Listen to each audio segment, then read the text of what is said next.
Good morning. 10 के दमदार trades में आपका स्वागत है। मैं लिस्ट बताऊं अपने गेस्ट के से पहले। देखिए, मार्केट में एकदम से कोलैप्स एकदम से आया। और आज जो सुबह बात हो रही थी ना बीरो की, मुझे लग रहा था रिस्क आज की वो लो टूटेगा। वो 3-4 बार उसने टेस्ट किया था और आज लग रहा था, फीलिंग आ रही थी कि वो टूटेगा। और सुबह इसीलिए वार्निंग भी थी कि थोड़ा सा अब आप मार्केट में कॉशियस रहिए। और इस मार्केट में अब एक वन वे तेज़ी के बाद दोनों साइड्स की ट्रेड ओपन हो रही हैं। और बैंक निफ्टी देखिए किस तरीके से बैंक निफ्टी ने कोलैप्स किया। दोनों के दोनों इंडेक्स अब अपने फर्स्ट सपोर्ट जोन में, इनफैक्ट बैंक निफ्टी तो अपने सेकंड सपोर्ट जोन में आ गया। फर्स्ट सपोर्ट जोन को अच्छे से तोड़ चुका है वो, और अब सेकंड सपोर्ट जोन में आ गया। और ये देखिए एकदम से मार्केट में गिरावट आई। इनफैक्ट 3-4 स्टॉक्स लेकर आते हैं जहाँ पर एकदम से मार्केट में बहुत स्ट्रॉन्ग मोमेंटम आया डाउन साइड में। सबसे पहले आप लेकर आइए इन्फोसिस एकदम लोएस्ट लेवल पर आया। उसके बाद आप लेकर आइए अल्ट्राटेक सीमेंट एकदम से लोअर लेवल्स पर। उसके अलावा बैंक निफ्टी जो कोलैप्स हुआ उसका एक कारण देख लेते हैं। कोटक महिंद्रा बैंक लेकर आइए। कोटक महिंद्रा बैंक एकदम से लो पर आया और वहाँ पर एक इस समय देखिए किस तरीके का कोलैप्स हुआ कोटक महिंद्रा बैंक में। लार्सन एंड ट्यूब्रो में एकदम से लोअर लेवल्स देखने को मिले आपको। यहाँ पर डिक्लाइन। आईसीआईसीआई बैंक डे लो पर आया। इनफैक्ट एक बार वो बैंक निफ्टी की प्लेट लेकर आइए जो डेज हाई से गिरने वाली प्लेट होती है। एक बार वो प्लेट देख लेते हैं बैंक निफ्टी की। अब 323 पॉइंट नीचे हैं हम बैंक निफ्टी में इस समय। और डे हाई से देखिए कितना स्लिप कर चुके हैं हम। आज का जो हाई था उससे करीब करीब 300 पॉइंट बैंक निफ्टी गिर चुका है। और निफ्टी में अब देखिए 21,643, मतलब अब हम जो है अपने उस सेकेंड सपोर्ट जोन की तरफ जा रहे हैं। पहला सपोर्ट जो 21,677 का था उसको ब्रीच कर चुके हैं। और अब दूसरा सपोर्ट लेवल जो था वो 21,600 का, उसकी तरफ भी एकदम से बढ़ रहे हैं। एकदम से डिक्लाइन आया मार्केट में। वीरो, तो बताइए और क्या स्पॉट किया और कार्यक्रम में आज कौन कौन जुड़ने वाला है ये भी बता देते हैं अपने व्यूअर्स को। जी हाँ, बिल्कुल। आज डिप और इट्स 21,634 अब आपके निचले दिन के निचले स्तरों पर आता हुआ इंडेक्स। आपने मार्केट का अब तक का बिहेवियर अनुज से समझा। अभी अब आपकी स्क्रीन पे जो पैनल है वो रखते हैं। मानस जायसवाल, राजेश सतपुते जी इस कार्यक्रम में शिरकत करेंगे पिछले कार्यक्रम से यहाँ पर, और विकास सालुखे और सुदीप शाह इस वैसे सिक्योरिटी से हमारे साथ होंगे। आप सभी को नमस्कार, कार्यक्रम में स्वागत है। विकास, गुड मॉर्निंग। आपका कन्विशन ट्रेड क्या रहेगा इस वक्त का? Good morning Virendra ji. देखो, ओवरऑल मार्केट में हमने देखा है कि एक अपर रेंज में फिलहाल तो ट्रेड करते हुए देखने मिल रहा है, एक रेजिस्टेंस फेस होते हुए देखने मिल रहा है। तो मुझे लगता है यहाँ पे थोड़ा सा प्रॉफिट बुकिंग देखने मिल सकता है। हालांकि नीचे में इंपॉर्टेंट जो लेवल अभी भी इंटैक्ट है 21,450, ये अभी भी इंडेक्स के लिए एक इंपॉर्टेंट लेवल देखने मिलेगी। स्टॉक स्पेसिफिक बात करें तो मुझे लगता है बायोकॉन यहाँ पे बाय करके जाना चाहिए। लास्ट 2 से 3 ट्रेडिंग सेशन में हमने देखा कि बायोकॉन में वापस एक फ्रेश ब्रेकआउट देखने मिला था और उसी ब्रेकआउट के ऊपर आज वापस ट्रेड करते हुए देखने मिल रहा है। तो मेरा पहला बाय कॉल रहेगा बायोकॉन, यहाँ पे बाय करना है। ऊपर में जो टारगेट निकल के आ रहे हैं वो 278 के आसपास का पहला टारगेट यहाँ पे बायोकॉन में आते हुए देखने मिलेगा। नीचे में 252 एक इंपॉर्टेंट सपोर्ट बायोकॉन में देखने मिल सकता है। दूसरा मेरा सेल साइड रहेगा। मुझे लगता है अंबुजा सीमेंट में यहाँ पे थोड़ा सा प्रॉफिट देखने मिल सकता है। जिस हिसाब से लास्ट कुछ दिनों में एक अपसाइड मोमेंटम देखने मिला था। 533-34 एक इमीडिएट रेजिस्टेंस देखने मिला था। हालांकि कल उसने ब्रेक किया था, लेकिन आज वापस उसी रेजिस्टेंस के नीचे वापस ट्रेड करते हुए देखने मिल रहा है। तो मुझे लगता है कि यहाँ से वापस नीचे की तरफ आते हुए देखने मिलेगा। 502 का टारगेट नीचे में अंबुजा सीमेंट में आते हुए देखने मिल सकता है। तो ऊपर में जो 540 का स्टॉप लॉस लगा के अंबुजा को सेल करना है, नीचे में 502 के आसपास के टारगेट यहाँ पे आते हुए। ओके, एक बार फिन निफ्टी लेकर आइए आप। देखिए एक थोड़ा सा मार्केट में इस चीज़ का ध्यान रखा करिए हमेशा। ट्यूसडे को थोड़ी वॉलेटिलिटी बढ़ जाती है क्योंकि फिन निफ्टी की जो वीकली एक्सपायरी होती है उसका एक इम्पैक्ट रहता है। और कल थोड़े से वार्निंग साइंस आ गए थे यहाँ पर। और अब मैं चीज़ें कह सकता हूँ ये कि वो जो कल जो इंटरडे डिक्लाइन आई उसमें कोई सुनामी वगैरह का कोई इम्पैक्ट नहीं था। वो पूरा का पूरा मार्केट में एक हायर लेवल पर प्रॉफिट बुकिंग और साल के चेंज होने पर जो एक व्यू था। अब एक बहुत इंटरेस्टिंग चीज़ हो गई है। अब आप एक चीज़ समझ लीजिए, अब आपने सीरीज़ के फर्स्ट डे का लो ब्रेक कर दिया तो सीरीज़ में एक नया लो बन गया है।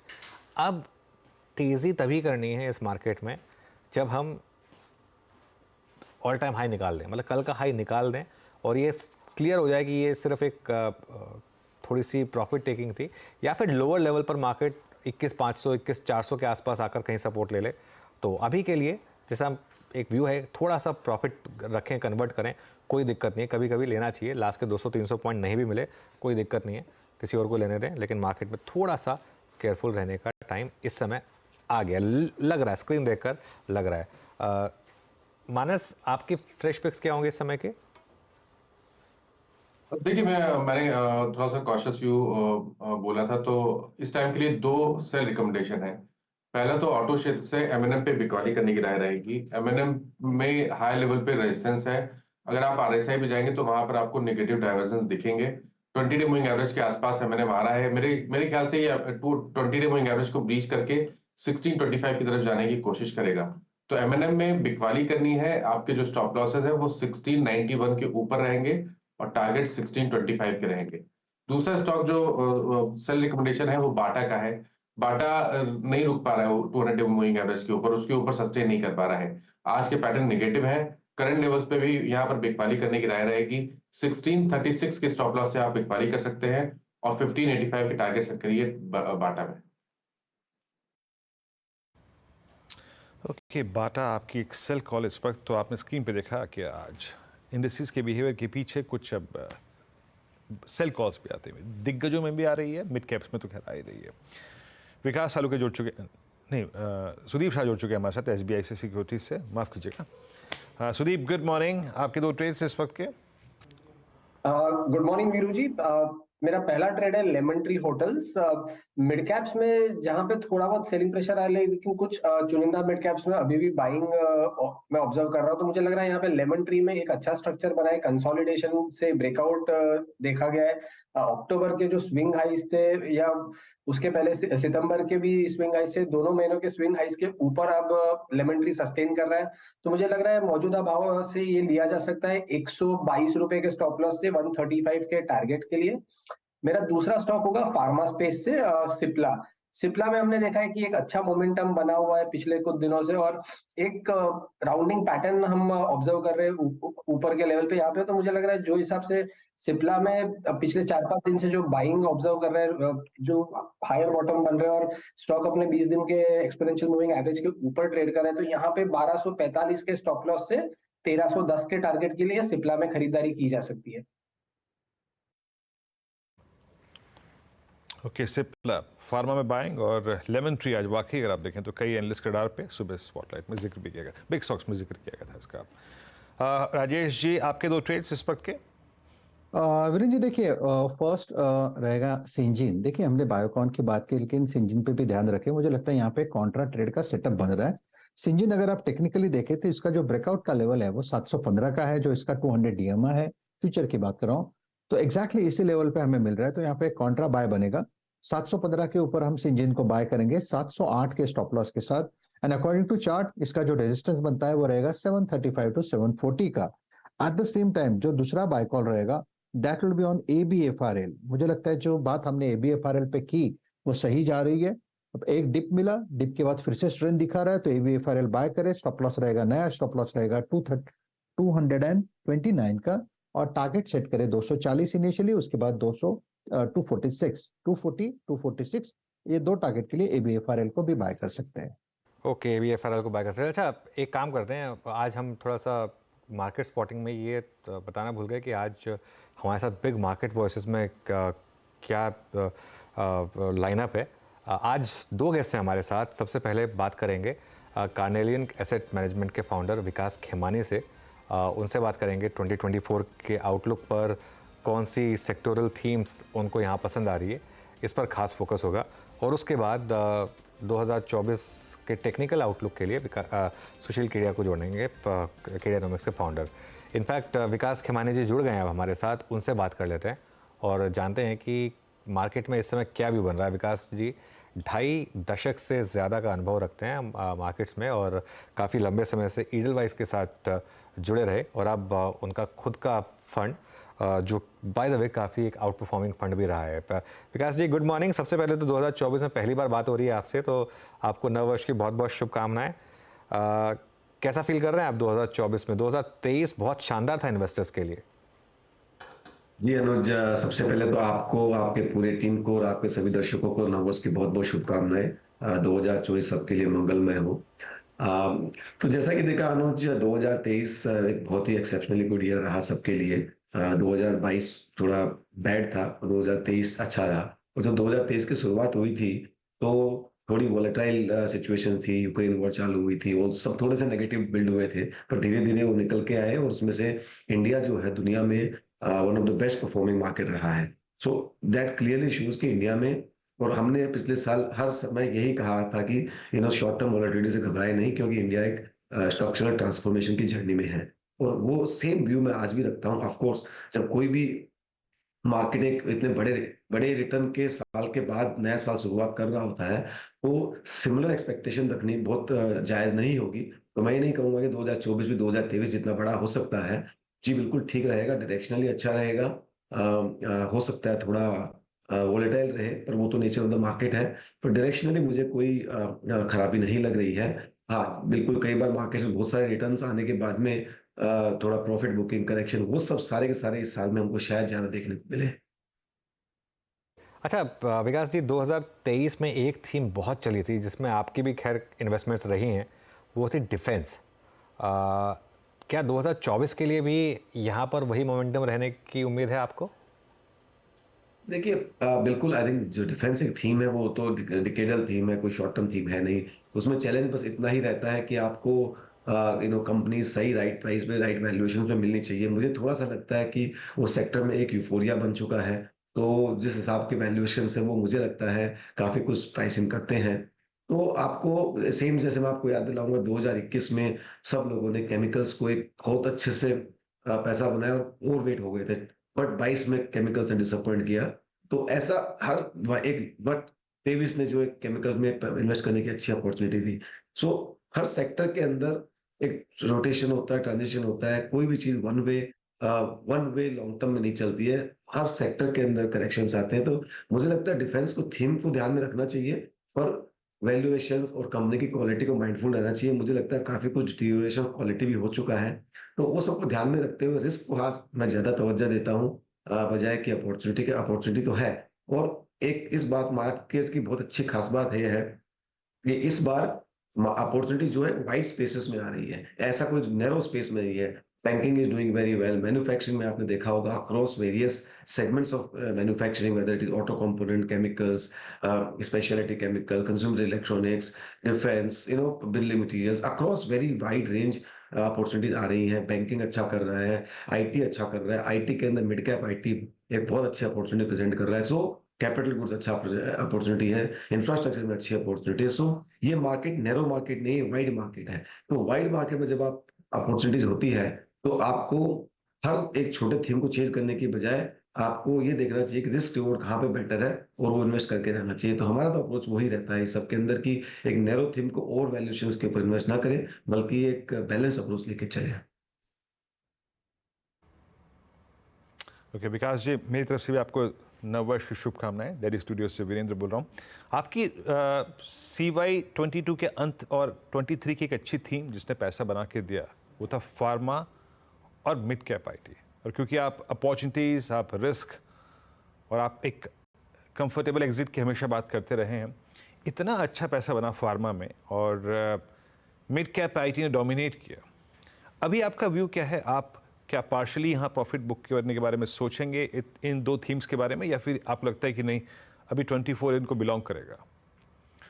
नहीं बिल्कुल, मुझे लगता है 2024 में दोनों फार्मा और आईटी एक अच्छे परफॉर्मर रहेंगे। फार्मा में तो एक 7-8 साल की मंदी के बाद जो अभी शुरुआत हुई है, तो फार्मा को आप एक शॉर्ट टर्म ट्रेंड ना देखें। मुझे लगता है अगले 3-4 साल में ये एक स्टार सेक्टर रहेगा जो जो जो अच्छा कर सकता है। और सेम वे हम तो आईटी के लिए भी बोलते हैं कि आईटी में एक अच्छा ग्रोथ का माहौल रहेगा। और यूएस में अगर इंटरेस्ट रेट्स नीचे आना चालू हुआ, तो जो डेवलपमेंटल एक्सपेंडिचर है वो ओपन अप होगा, और उसकी फायदा सारे आईटी सेक्टर को होगा। तो with in IT also mid cap जो है वो थोड़े फास्ट ग्रो कर सकते हैं। और जिसका हमने वो पूरे साल एक नेगेटिव आईटी का माहौल बना हुआ था, उसके बावजूद भी हमने देखा कि जो हमारे पोर्टफोलियो के मिड कैप आईटी स्टॉक्स थे, जिन्होंने 100 से 250% रिटर्न दिया। तो नैरेटिव के बजाय आई थिंक आप डेटा को देख के इन्वेस्ट करेंगे, तो मुझे लगता है कि आपको ज्यादा कन्विक्शन आएगा। तो हम दोनों थीम पे जो आपने अभी हाईलाइट किया, फार्मा और आईटी और specially mid cap IT, bullish continue है। अच्छा, एक और थीम, अब क्योंकि विकास जी अब ये टाइम फ्रेम ऐसा है और बाजार इतना चल चुका है कि हमें उन सारे इन द मनी सेक्टर से बातचीत करनी पड़ेगी।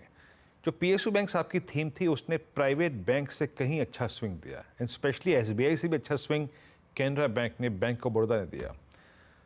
इस बार की क्वार्टरली नंबर से आपकी एक्सपेक्टेशन क्या है, और अभी भी पीएसयू बैंक्स पे कमिटेड रहना है आपके मुताबिक? हमने बहुत समय, मतलब पीएसयू बैंक में हम लोग पिछले पूरे साल इन्वेस्ट रहे हैं और हम लोग काफी बुलिश हैं उस सेगमेंट में। हमारा ये मानना है कि पीएसयू बैंक्स में एक बहुत बड़ी ट्रांसफॉर्मेटिव जर्नी अंडरवे है जो पूरे सेक्टर को रीरेट करेगी और कर रही है और करेगी। आप देखेंगे तो पीएसयू बैंक्स में तीन बड़ी हिस्टोरिकल प्रॉब्लम रही थी: asset quality, governance and technology. तो आप देखेंगे तो अगले पिछले 5 साल में एसेट क्वालिटी एड्रेस हो चुकी है, सब कुछ प्रोवाइड हो चुका है, इनफैक्ट एक्स्ट्रा प्रोवाइड हो चुका है। गवर्नेंस पिछले 4-5 सालों में सरकार ने सारे बैंकों को मर्जर किया और उनपे एक अच्छे हाई क्वालिटी लीडरशिप टीम को बनाया है जिनसे हम काफी मिलते हैं और हमको लगता है कि सब पीएसयू बैंक्स में exceptionally high quality CEOs and management team है जो इसको ट्रांसफॉर्म कर रही है। तो तीसरी बात है टेक्नोलॉजी। तो आप देखेंगे तो एक 10-15 साल पहले टेक्नोलॉजी जो होता था वो बिग इश्यू होता था, आपको बनानी पड़ती थी, पर अभी वो प्लग एंड प्ले हो गया है। Technology is no more differentiator. तो सारे पीएसयू बैंक्स ने काफी बड़ा अमाउंट इन्वेस्टमेंट किया है पिछले 3-4 सालों में जिनकी टेक्नोलॉजी बिल्ड करने में। तो अभी जो difference between private and public sector has reduced drastically. अगर आप देखेंगे तो पीएसयू बैंक्स की आरओई 18 से 20% के मोस्ट ऑफ द बैंक्स की रेंज में आ रही है। तो जब ऐसा है तो कोई स्टॉक्स एक टाइम बुक पे क्यों ट्रेड करेगा? मुझे लगता है री रेटिंग की जर्नी जो है चालू रहेगी और ये आने वाले कई समय तक चालू रहेगी। जो नैरो गैप होगा उससे उसकी रेटिंग, तो ये हमारा व्यू है। तो हम इसको एक शॉर्ट टर्म नजरिए से नहीं देख रहे हैं, हम इसको एक medium term to long term नजरिए से देख रहे हैं। ओके, अच्छा विकास जी, इंफ्रास्ट्रक्चर पर क्या व्यू बन रहा है? जैसे ईपीसी प्लेयर्स हैं, कंस्ट्रक्शन प्लेयर्स हैं, क्योंकि एक व्यू ये है कि एक तो प्री इलेक्शन रैली प्लस कहीं भी चले जाएं आप डेवलपमेंट हो रही है। क्या ये स्पेस में अभी भी पैसा बनेगा? मुझे लगता है ये स्पेस में तो अभी शायद बहुत ज्यादा काम हुआ ही नहीं है और बहुत ज्यादा ओनरशिप है ही नहीं। आप देखेंगे तो जो अगर आप पिछले 10-15 साल में देखें तो बहुत सारी कंस्ट्रक्शन कंपनी थी जो काफी बैंकरप्ट होके, अभी आप देखें तो गिनी चुनी 10-15 कंस्ट्रक्शन कंपनीज रह गई हैं और 20 कंपनियां होगी जैसे कि। पर जो काम इतना बड़ा हो रहा देश में जो सबको दिखता है, जैसा आपने कहा कि roads, railways, port, airport, infrastructure, everything is getting built. तो ये बनाने के लिए कोई तो करेगा और इसके लिए क्या होता है, आपको 2 चीज चाहिए: एक्सिक्यूशन कैपेबिलिटी और बैलेंस शीट। ये दोनों का कॉम्बिनेशन होना बहुत जरूरी है और इसमें जो जो कंपनियों के पास ये दोनों का कॉम्बिनेशन है वो अच्छा करेंगी। तो मैं इस मामले में मानता हूँ कि ईपीसी कंपनियां जो है, और दूसरा क्या हो गया है कि गवर्नेंस भी इंप्रूव होती जा रही है। तो इसीलिए आप देखेंगे तो एल&टी जैसी कंपनी इसमें जो हर सेगमेंट में अवेलेबल है, बहुत ही सुपर रिटर्न दिया है पिछले 3 सालों में, ऑलमोस्ट 3 गुना जैसा रिटर्न हो गया है। तो मेरा मानना है ये एक जर्नी है, ये भी काफी समय तक चलेगी। कि काफ़ी समय तक चलेगी, बिल्कुल। यहाँ पर कोई और थीम, कोई नई थीम जो आपके दिमाग में आ रही हो विकास जी, जिसकी हमने अब तक बात नहीं की हो या आपकी टॉप कन्विक्शन थीम बनकर आ रही हो? ये नई थीम तो रोज तो कई थीम्स आएंगी नहीं, पर जैसा कि आपको बताता हूँ कि एक थोड़ा सा आप शॉर्ट, मतलब मार्केट से हटके थोड़ा सोच सकते हो। तो जैसे हमने भी काफी कुछ रिसेंटली कुछ समय में केमिकल स्टॉक्स में बड़ा पोजीशन बनाया है। हमको लगता है कि केमिकल स्टॉक्स मार्केट्स में अभी भी बहुत अंडर ओन्ड है। आई थिंक एक टाइम था जब ओवर ओन्ड हो गए थे और अभी काफी लोगों के इन्वेस्टर्स के रडार से निकल गया है। वहां पे हमें लगता है कि अच्छी अपॉर्चुनिटीज आएगी, पिछले अगले 1-2 साल में, 3 साल में आ रही है बल्कि। तो वहां पे थोड़े रिस्क रिवॉर्ड काफी फेवरेबल लग रहे हैं। तो जैसा कि मैं आपको पहले कह रहा था कि यूफोरिक ओवर वैल्यूड सेक्टर से मूव करके इस तरह के सेक्टर्स में मूव करने से रिस्क रिवॉर्ड ज्यादा है। तो उस तरह की चीजें आप देख सकते हो। तो मुझे लगता है वो एक सेगमेंट है जहाँ पे अभी भी मुझे लगता है इन्वेस्टर्स का ध्यान थोड़ा कम है। अच्छा विकास जी, जो मैंने प्रश्न आपसे पूछा था फार्मा का, फार्मा पे आपका स्ट्रॉन्ग कन्विक्शन अभी भी परसिस्ट करता है। फार्मा के साथ 2 चीज़ें और चली, कुछ हद तक चली डायग्नोस्टिक स्पेस भी, और एक स्पेस जहाँ पे लोगों ने पैसा अच्छा बनाया, जहाँ पे जो लोग बैठे रहे, कमिटेड रहे, वो थे हॉस्पिटल स्टॉक्स सब, और एकमात्र डेरिवेटिव्स में है, बाकी सब कैश के स्टॉक्स हैं। इस पे कोई आपका view Vikas ji? I think दोनों ही, हेल्थ केयर भी एक आप देखेंगे तो पूरा सेगमेंट जो है, स्पेशली द डायग्नोस्टिक्स, 40 से 50% करेक्शन हो गया था पीक से भाव।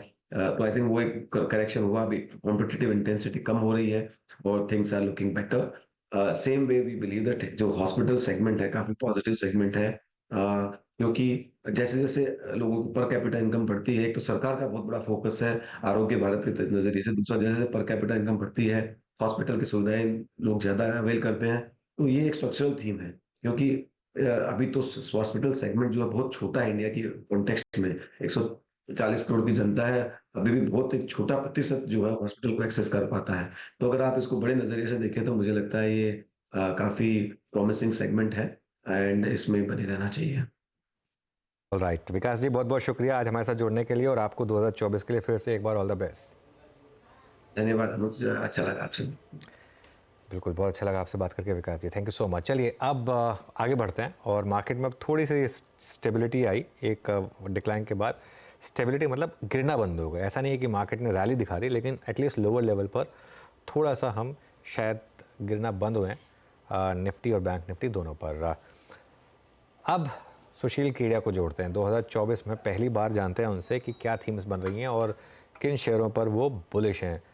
सुशील, गुड मॉर्निंग। सबसे पहले तो हैप्पी न्यू ईयर, पहली बार बात हो रही है आपसे 2024 में, और 2023 में बहुत पैसा बनवाया आपने लोगों का। अब बताइए 2024 में कहाँ पैसा बनवा रहे हैं? देखिए, पैसा तो मार्केट बनवाता है, हम तो बस मैसेंजर हैं। और एक अनुरोध है कि आज जो मैं आपसे कहने जा रहा हूँ, सबसे निवेदन है, never shoot the messenger, focus on the message. तो मैं आज साल का करीब करीब आपकी मेरी वार्ता का पहला ही दिन है, तो मेरे पास कुछ बहुत सुखद समाचार नहीं है। और कभी दुखद समाचार भी डाकिया ले आए तो आपको उसको बख्शीश ही देनी चाहिए, उसको दो चमाट नहीं लगानी चाहिए। शुरू करते हैं। देखिए, अगर मेरी स्क्रीन से डॉलर इंडेक्स की चार्ट प्रक्षेपित हो पा रही है, तो डॉलर इंडेक्स ने घूमना शुरू कर दिया है, और जहां ये अभी 101.25 पे है, 101.20 पे है, 101.50 पे अगर ये चला गया, यानी 101 वो 415 के ऊपर, 101.415 के ऊपर गया, तो हम कम से कम 104 तक की उछाल का अनुमान रखेंगे। तो बड़ी पुरानी कहावत है, बाप बड़ा ना भैया, होल थिंग इज दैट, के सबसे बड़ा रुपया। जो कुछ भी दिवालियापन अमेरिका का हो, ग्लोबल करेंसी यही है, और इसी के साथ साथ सारे बाजार घूमते हैं। हमने जो भयंकर तेजी का भी दांव लगाया था 18,800 से, यही डॉलर इंडेक्स के डबल टॉप पर लगाया था।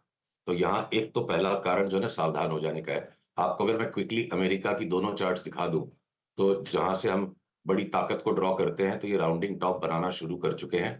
और आज अगर इन्होंने भी नीचा बंद दे दिया, तो एक बार 8 से 10% का करेक्शन यूएस इंडिसेस पे भी बन सकता है।